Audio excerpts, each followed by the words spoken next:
Fox News alert. Israel conducting an airstrike in Gaza overnight, saying that Hamas terrorists attacked Israeli troops on the ground there.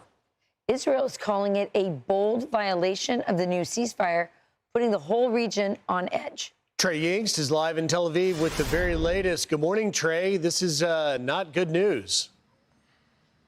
Yeah, hey guys, good morning. It's not good news. The Israeli military is currently striking the Gaza Strip. They say Hamas violated the ceasefire agreement. I spoke with one military official who said 2 separate attacks took place inside Israeli-controlled territory.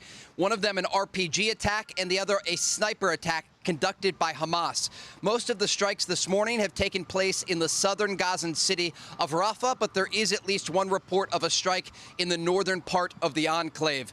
This was a difficult moment for Israeli forces, having to make a decision about whether or not to start striking Gaza again.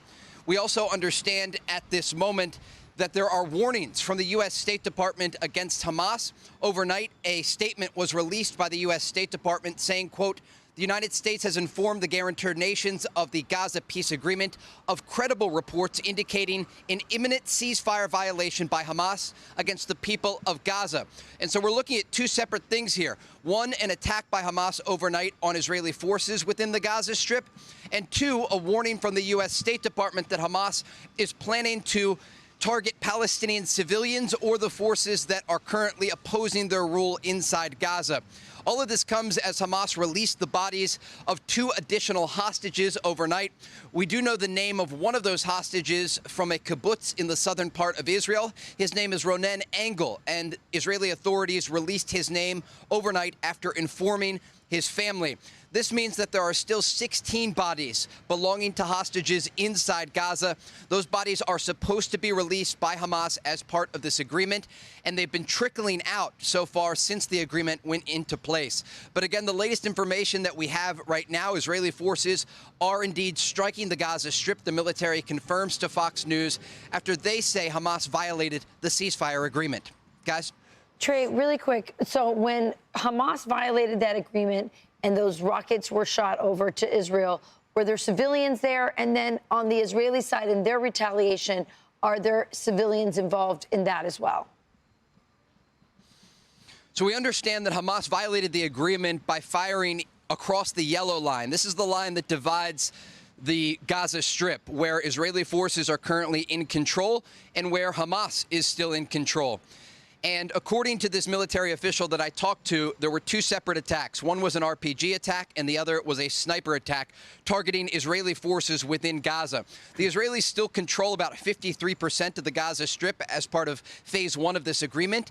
If the ceasefire moves forward, they will pull back. But this yellow line will continue to be something that we talk about. Over the weekend, a Palestinian family was killed after an Israeli tank fired on their vehicle. Now, the Israelis say that vehicle crossed the yellow line in violation of the ceasefire, and after warning shots were fired, they targeted the vehicle. And so this yellow line will continue to be a sticking point in the negotiations about where exactly the line is located. Of course, the Gaza Strip is around 30 miles long, and so it's very difficult to know the exact points along the enclave where Israeli forces are in control and where Hamas is in control.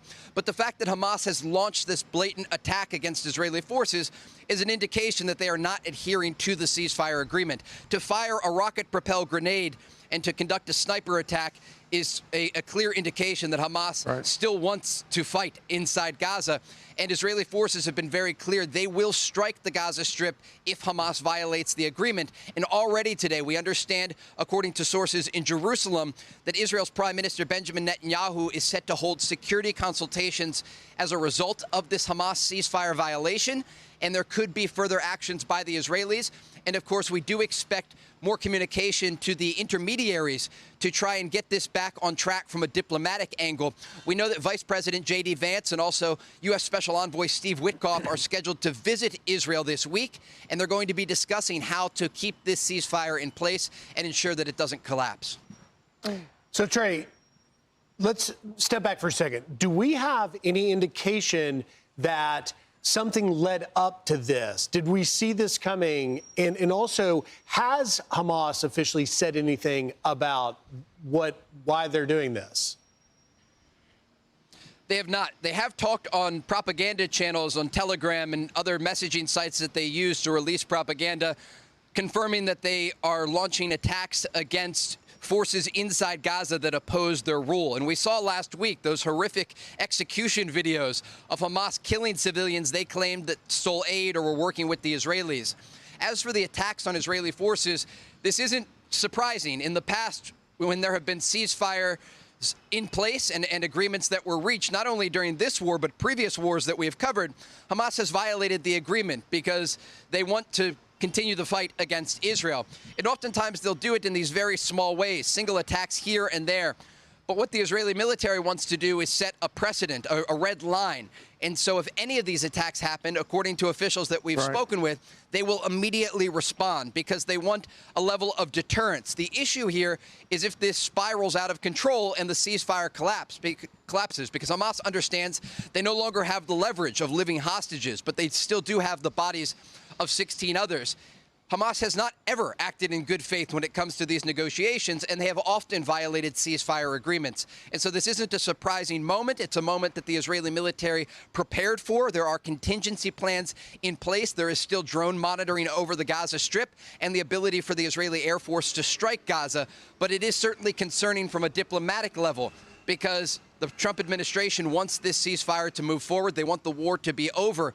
And it is very challenging with Hamas still in control of just under half of the Gaza Strip because they are now controlling the streets of Gaza in the areas that they are still operating in. There are gunmen in the streets. They are executing their opponents. And as we saw early this morning, they are now launching new attacks on Israeli forces.